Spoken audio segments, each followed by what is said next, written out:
Hey mes Phoenixous, ici le Phoenix. Aujourd'hui, retour sur le tome 38 de Kingdom.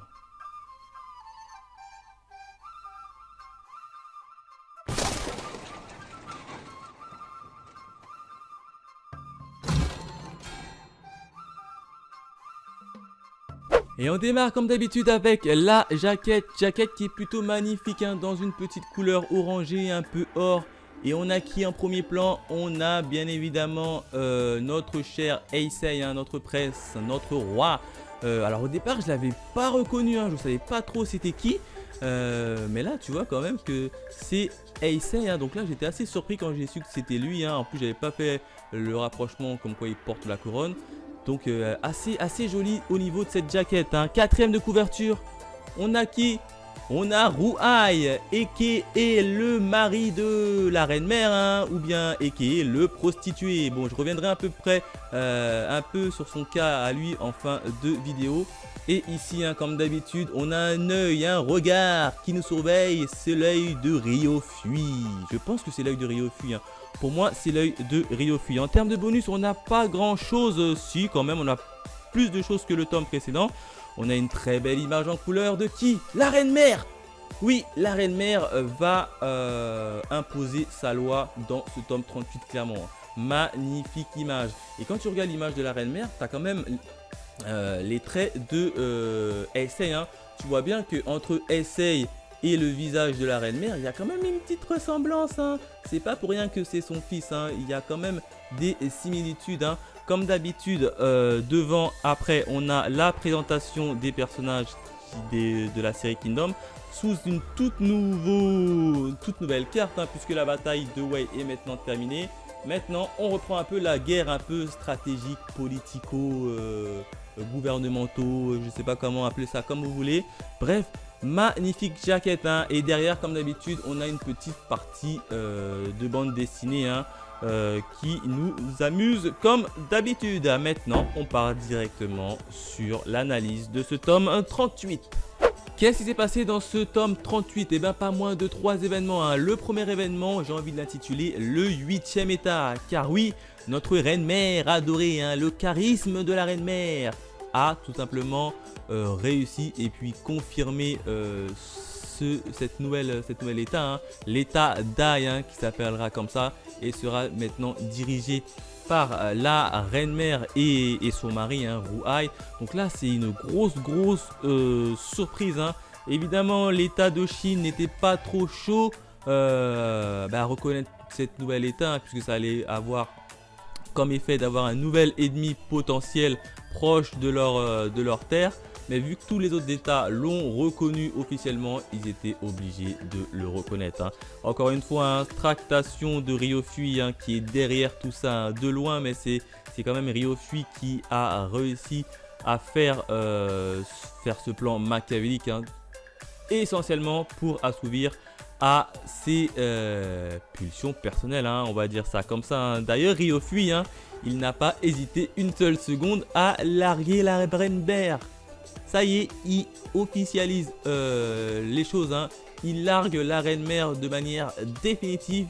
Il lui dit clairement, les yeux dans les yeux, toi, j'ai plus besoin de toi, tu m'as bien servi, allez hop.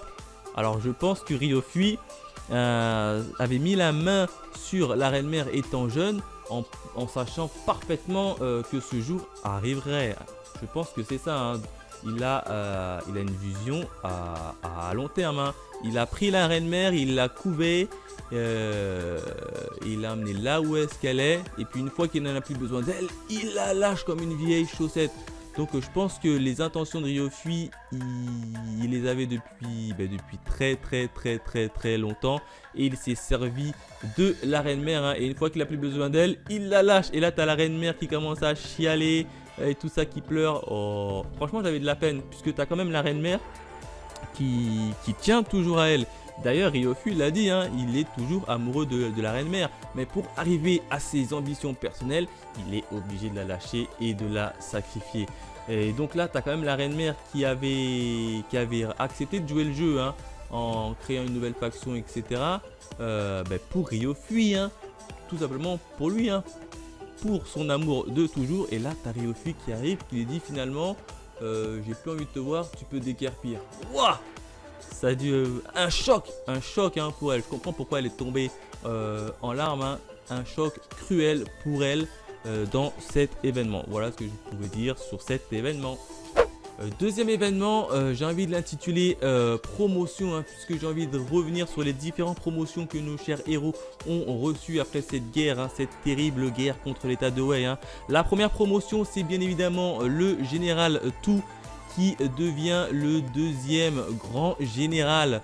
Et là, c'est une très grande surprise, hein. Je pense que vous connaissez les grades, hein. Après, il y a commandant de 5000 hommes. Après, au-dessus, il y a le grade de général. Et encore au-dessus, tu as le dernier grade, hein, le grade de grand général. Et il n'y a qu'un seul homme qui est toujours en activité qui porte ce grade-là. C'est le général Mogu. Donc ça, c'est pas rien. Tout arrive à se hisser à ce grade-là. Donc là, c'est une très très belle prouesse. Et ça a été récompensé pour avoir tenu la ligne de défense face à l'état de Wei. Autre promotion un peu particulière, hein, c'est notre jeune et cher commandant Huon qui se voit maintenant être promu commandant de 5000 hommes. Alors là, j'ai pas très bien compris puisque avant Huon était commandant de 5000 hommes et là, il est promu commandant de 5000 hommes. Là, j'ai pas très bien compris. J'ai regardé dans les tomes précédents, hein, durant la guerre, tome 37 ou même 36. Il est clairement dit, ou même devant, hein, devant la petite page, il est clairement dit que Huon est commandant de 5000 hommes. Et là, on lui donne une promotion, il est commandant de 5000 hommes. En gros, on lui redonne 2 fois la même promotion. Du coup, Huon n'a pas bougé d'un poil, donc je suis assez surpris. Alors, soit c'est moi qui n'ai pas compris un truc, il n'était pas commandant de 5000 hommes, enfin pas officiellement, etc. Mais pour moi, il était officiellement commandant de 5000 hommes dans les tomes précédents. Alors pourquoi le donner un nouveau titre qui est commandant de 5000 hommes? Là, j'ai pas très bien compris, hein. Dites-moi dans les commentaires si vous aussi vous avez compris ça ou si c'est moi qui n'ai pas très bien compris, hein. Autre promotion, cette fois-ci, c'est pour notre Shin, notre jeune commandant Shin, hein, qui passe lui officiellement commandant de 5000 hommes. Alors pour Shin, lui, c'est différent puisqu'il était commandant de 4000 hommes. Plus les 1000 hommes que Kyukai dirigeait, ce qui faisait un total de 5000 hommes. Mais officiellement, il était commandant de 4000 hommes. Et là, il passe officiellement commandant de 5000 hommes. Donc lui, c'est compréhensible. Et là, il n'y a pas de problème. Comparé à Huon, où je n'ai pas très bien compris. Enfin, le dernier point que je voulais revenir sur la partie promotion, c'est que Huon aurait pu devenir général. Je vous l'avais dit, Huon, pour moi, c'était l'un parmi les 3 rookies entre Shin et Muten. Huon, c'était le premier qui pouvait potentiellement devenir général. Et là, après ça, il aurait pu devenir général, hein. On lui a proposé le grade de général à Huon, mais tu as le général Tu, enfin maintenant le grand général Tu, qui a posé son veto. Il a dit non, non, non, non, non, Huon ne sera pas général. Je vais le faire un peu poireauter, commandant de 5000 hommes. Et là, tu te dis, c'est assez particulier, hein. Bon, après, tout se justifie comme quoi il dit commandant de 5000 hommes. Il faut qu'il ait un peu plus de background, puisque quand tu es général, tu commandes quand même pas moins de 30 000 hommes, hein, voire plus. Donc là, il faut qu'il apprenne un peu plus à commander ces 5000 hommes avant de tomber définitivement dans le grand bain. Donc là, c'est plutôt bien justifié, je pense. Et pour Shueken, hein, le 4e pilier, le chef de l'armée, lui aussi avait mis son droit de veto. Lui, je pense qu'il a mis son droit de veto tout simplement parce qu'il y a déjà son père Uzen qui est général. Et on sait tous que Uzen a des vues sur le trône. Et pour pas que ça complexifie un peu le chemin pour son pote chancelier Ryofui, je pense qu'il a mis son droit de veto, hein. Vous imaginez, tu as le père et le fils qui est général, donc qui dispose d'une armée propre à eux. Si Huon passerait général, il allait automatiquement rejoindre le côté de son père, enfin je pense.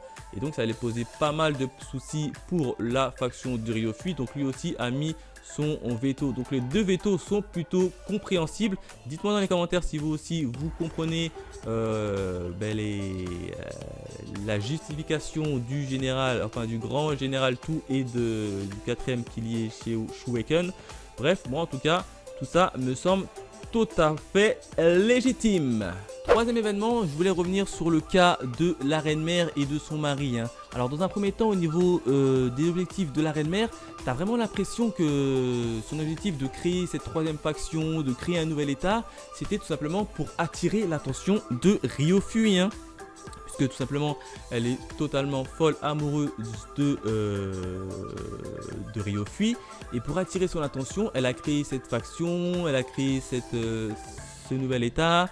Donc tu as vraiment l'impression que c'était ça dans un premier temps. Et depuis qu'elle est devenue mère une seconde fois, puisque on apprend qu'elle a quand même deux enfants qui viennent d'être nés avec Ruai, là, son homme. Et ben là, tu as l'impression quand même elle s'est assagie et qu'elle a envie d'arrêter de vivre dans une vie un peu de politique, de tourmente qu'elle vit actuellement. Et qu'elle a plus trop envie de se mouiller. Mais là, malheureusement pour elle, elle s'est très mal entourée au niveau de ses ministres. Et ses ministres l'ont poussée tout simplement à vouloir faire la guerre contre l'État de Chine et même à prendre la vie de son propre fils Heisei. Donc là, tu as quand même deux facettes. Tu as une facette où tu as la reine-mère qui fait tout ça pour attirer l'attention de Ryofui. Enfin, c'est ce que je pense. Et puis d'un autre côté, depuis qu'elle est devenue mère une seconde fois, elle a plus trop envie de se mouiller. Elle était un peu plus dans le retrait. Elle voulait un peu plus se la couler douce et avoir son propre état. Moi, c'est vraiment comme ça que je l'ai ressenti. Et même malheureusement pour elle, ça s'est pas fini comme ça. Je voulais aussi revenir sur le cas de son mari, la Ruai, ou Eke son mari, ou bien Eke le prostitué. On va l'appeler comme ça, puisque c'est clairement comme ça qu'il est nommé dans le manga. Dans un premier temps, le gars, il était la risée de tout quand il était petit. On lui a mis dans les pattes de la reine-mère pour un peu assouvir les pulsions de la reine-mère. Et là, maintenant, le gars, il se retrouve père avec la reine-mère. Et en plus de ça, il se retrouve roi d'un tout nouvel état. Lui, il a tout gagné. Il est parti il avait rien du tout. Et maintenant, c'est lui le roi de l'état d'Ai. Mais je pense qu'il arrête de se faire manipuler trop facilement par ses ministres. Et d'ailleurs, la reine-mère lui a prévenu, lui a dit arrête de te faire manipuler bêtement par les ministres. T'es roi, merde. Donc là, c'est assez surprenant de son ascension fulgurante. Le gars, il était rien du tout. Il est devenu prostitué. Et maintenant, c'est le mari de la reine-mère et le roi de l'état d'A. Donc là, c'était un petit point que je voulais revenir pour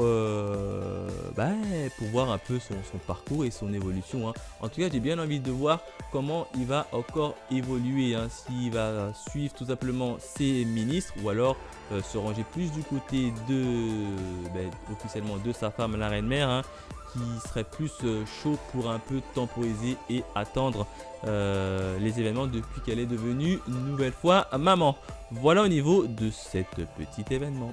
Voilà ce que je pouvais dire sur le tome 38 de Kingdom. Encore une fois, un tome plutôt magnifique, avec pas mal de rebondissements. Là, qui est beaucoup plus axé sur la partie un peu politique qu'on avait un peu mis de côté suite aux différentes guerres que nos héros menaient. Et là, on revient à la base des choses, la guerre politique entre cette fois-ci les trois factions. Bref, si je devais le noter, je l'aurais mis facilement la note de 5 sur 5, tellement que Kingdom, c'est bon. Donc, lisez Kingdom. Voilà, n'hésitez pas à me dire dans les commentaires si vous aussi vous avez apprécié la lecture du tome 38 de Kingdom. Revenir également sur la partie un peu promotion sur Uon. Dites-moi si moi qui n'ai pas compris ou bien si c'est ce que vous avez compris également. Bref, dites-moi tout ça dans les commentaires. Quant à nous, on se retrouve très vite pour de nouvelles aventures. Allez, bye Mekinixu.